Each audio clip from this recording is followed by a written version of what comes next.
Islam.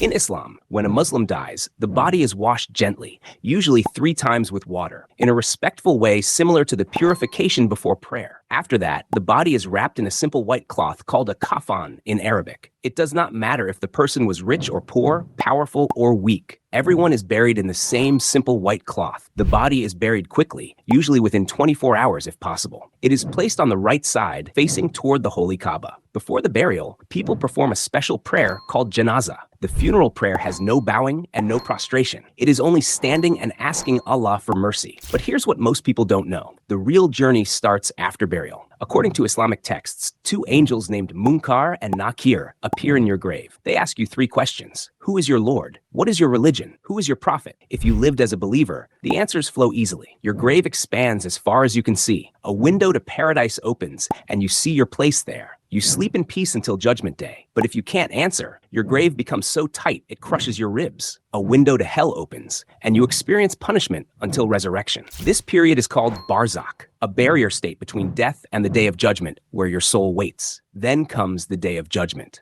A trumpet is blown, and every soul that ever lived is resurrected from their graves. All of humanity gathered on one massive plain. The Quran describes the sun brought so close to them that people are drowning in their own sweat based on their sins, some up to their ankles, some up to their necks. Everyone receives their book of deeds. Righteous people get it in their right hand. The wicked get it in their left hand behind their back. Your deeds are weighed on cosmic scales called mizan. Even the weight of an atom of good or evil is counted, nothing forgotten. But here's where it gets intense. After judgment comes the Sirat bridge. Imagine a bridge stretched over hell, thinner than a hair, sharper than a sword. Everyone must cross it to reach paradise. There's no other way. Believers cross based on their deeds. Some cross like lightning. Some walk. Some crawl on hands and knees. Prophets go first, helping their followers. Prophet Muhammad stands at the end saying, "O Allah, save them, save them." But those who rejected faith, they fall into the fire below. Islam describes 7 levels of hell and 7 levels of paradise,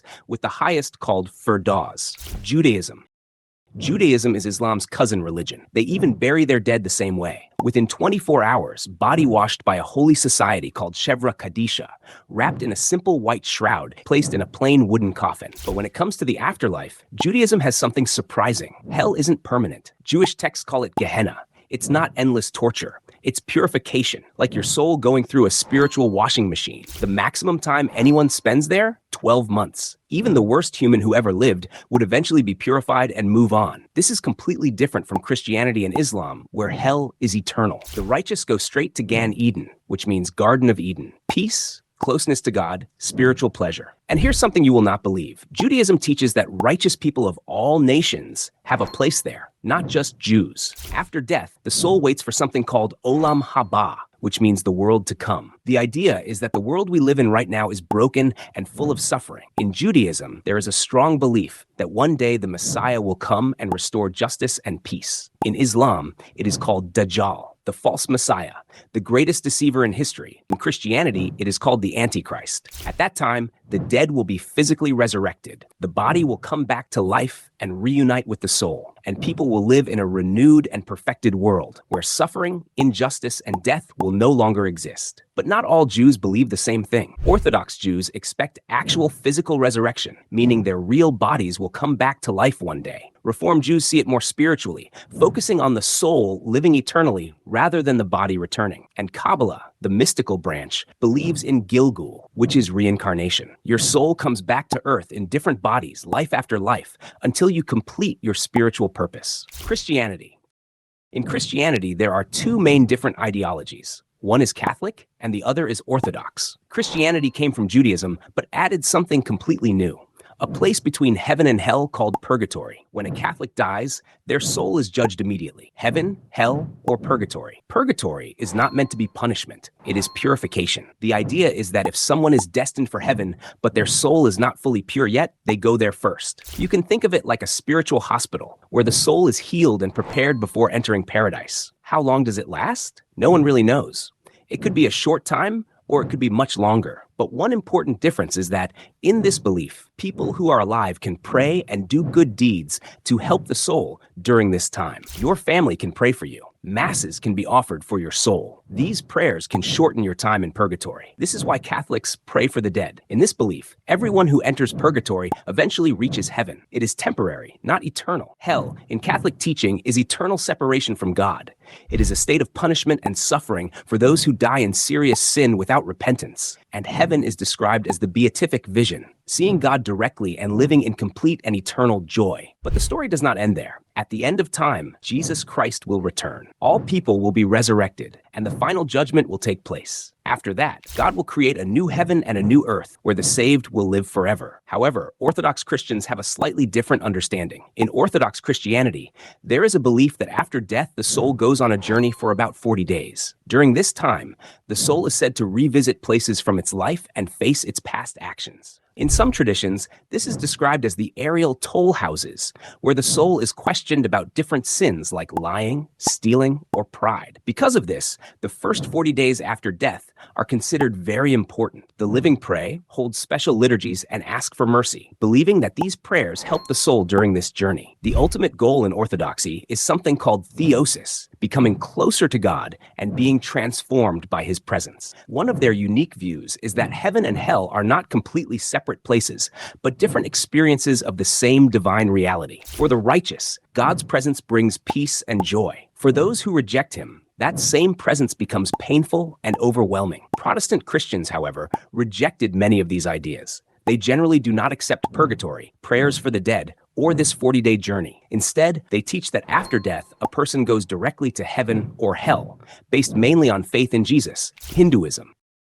Now we're going to see something completely different. In Hinduism, you don't go to heaven or hell and stay there forever. You come back, again and again and again. When a Hindu dies, the body is cremated on a funeral pyre. Fire purifies. The eldest son usually lights it. After hours, the body becomes ash. That ash is collected and scattered in a sacred river, with the Ganges being most holy. But what happens to the soul? Here's where Hinduism shocks most people. Your soul, called Atma, is eternal. It never dies. When your body dies, the soul just moves to a new one, like changing clothes. You've done this thousands of times already. You just don't remember. Messengers of Yama, the god of death, come and take your soul to his realm. There, your entire life is reviewed. Every action, every thought, good karma and bad karma are tallied up. Based on this, you might go to Swarg, a heavenly realm, to enjoy rewards, or Narak, a hell realm, to suffer consequences. But here's the key. These are temporary. Once your karma is used up, you're reborn again. You could come back as a human. You could come back as an animal, even an insect or plant. Your birth circumstances, whether you're born rich or poor, healthy or sick, in a loving family or abusive one, all determined by past life karma. This cycle is called samsara. Birth, death, rebirth, over and over forever. Sounds exhausting, right? That's because it is. The ultimate goal in Hinduism is moksha, liberation, escaping the cycle completely. No more births, no more deaths, no more suffering. How do you achieve it? Through righteous living, meditation, devotion to God, and spiritual knowledge. When you're finally pure enough, you break free. But different Hindu traditions understand moksha in different ways. For followers of Vishnu, moksha means reaching Vaikuntha, the eternal realm of Vishnu, where the soul lives in peace and never returns to the cycle of rebirth. For followers of Shiva, moksha is often described as merging with Shiva himself, where the individual identity dissolves and the soul becomes one with the ultimate reality. The philosophy of Advaita Vedanta teaches something even deeper. Your individual soul and the universal soul are actually the same thing. You just don't realize it. Moksha is waking up to this truth. You are never separate from God. You are always God. You just forgot. Some texts describe 14 different worlds or realms where souls can be reborn. Higher heavenly realms with gods and pleasures. Earth in the middle. Lower hellish realms with suffering. But all of them are temporary stops in an endless journey. Now, Buddhism took this whole concept of reincarnation and twisted it in a way that changes everything.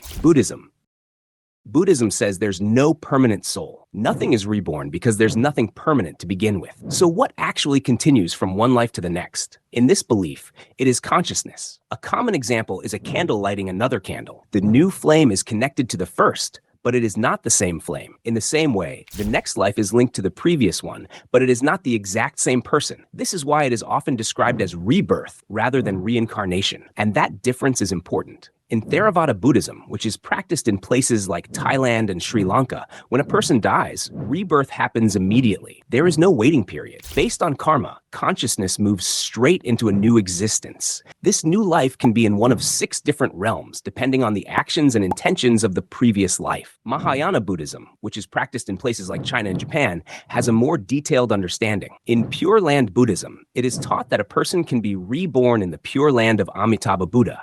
This is seen as a peaceful, pure realm where conditions are perfect, making it much easier to reach enlightenment. Tibetan Buddhism has one of the most detailed descriptions of the afterlife. They describe a process called the bardo, a period of about 49 days between death and rebirth, where consciousness experiences powerful and intense visions. It is said that soon after death, a person sees a clear and bright light. If they recognize it as their true nature, they can reach enlightenment instantly. But most people become afraid and miss this moment. After that, peaceful and beautiful figures are believed to appear, offering guidance and liberation. If the person understands that these visions come from their own mind, they can be freed. But many do not recognize this and continue on. Later, terrifying and wrathful figures may appear. Even these are seen as projections of the mind, and still another chance to escape the cycle of rebirth. During these 49 days, Tibetan monks may sit near the body and read from the Bardo Thodol, often called the Book of the Dead, guiding the consciousness through this journey. If enlightenment is not reached during this period, rebirth happens in one of 6 realms. There is the God realm, where beings live in pleasure for long ages, but eventually fall. The jealous God realm, filled with conflict. The human realm, which is actually considered the best chance for enlightenment. The animal realm, driven by instinct and suffering. The hungry ghost realm, where beings are never satisfied. And the hell realms, where intense suffering is experienced. But even in Buddhism, these hells are not eternal. A being may suffer for a very long time, but once that karma is exhausted, rebirth continues. The ultimate goal in Buddhism is not heaven, it is nirvana, complete freedom from the cycle of birth and death. It is not about going to a better place, but ending the journey itself. Nirvana is often described as the end of craving, attachment, and ignorance. Some call it a peace beyond words, while others describe it as a drop of water returning to the ocean. And now, the oldest tradition we are discussing offers a very different vision, one involving a bridge of judgment and the promise that evil itself will one day come to an end. Zoroastrianism. Zoroastrianism is one of the oldest known religions in the world. It is older than Christianity and Islam. Many people believe that some of its ideas about heaven, hell, judgment, and angels later influenced the Abrahamic religions. Traditionally, Zoroastrians did not bury or burn their dead. Instead, they used structures called towers of silence, where bodies were left for vultures. They believed the earth and fire were sacred and should not be polluted by corpses. Today, because of modern laws and changes in society, many Zoroastrians now bury or cremate their dead. After death, the soul is believed to stay near the body for 3 days while prayers are recited. On the 4th day comes judgment at the Chinvat Bridge, which separates the world of the living from the afterlife. At this moment, a person's conscience, called Dana, appears. If someone lived a righteous life, she appears as a beautiful guide, and the bridge becomes wide and easy to cross. The soul reaches the house of song, a paradise of light and joy in the presence of Ahura Mazda, the god of goodness. If a person lived wickedly, Dana appears frightening, and the bridge becomes extremely narrow. The soul falls into the house of lies, a place of darkness and suffering. There is also a third possibility. If good and bad deeds are exactly equal, the soul goes to Hamistagan, a neutral state where there is neither happiness nor punishment. Here is what makes Zoroastrianism unique among these traditions. Hell is not eternal. In the end, evil itself will be destroyed. Zoroastrianism teaches a cosmic struggle between Ahura Mazda, the god of truth and light, and Angra Mainyu, the force of darkness and deception. Every human participates in this battle through their choices. Good thoughts, good words, and good deeds strengthen the side of light. At the end of time comes Frashokeredi, the final renewal. Evil is defeated. The dead are resurrected. Even those in hell are purified and eventually saved. The entire universe is restored and perfected. Some Zoroastrian texts describe molten metal flowing through the world at the end. For the righteous, it feels like warm milk. For the wicked, it burns and cleanses them until they too become pure and join the perfected creation. Today, there are only about 200,000 Zoroastrians, mostly in India and Iran. Yet their ideas about judgment, resurrection, and the final victory of good influenced billions of people through later religious traditions.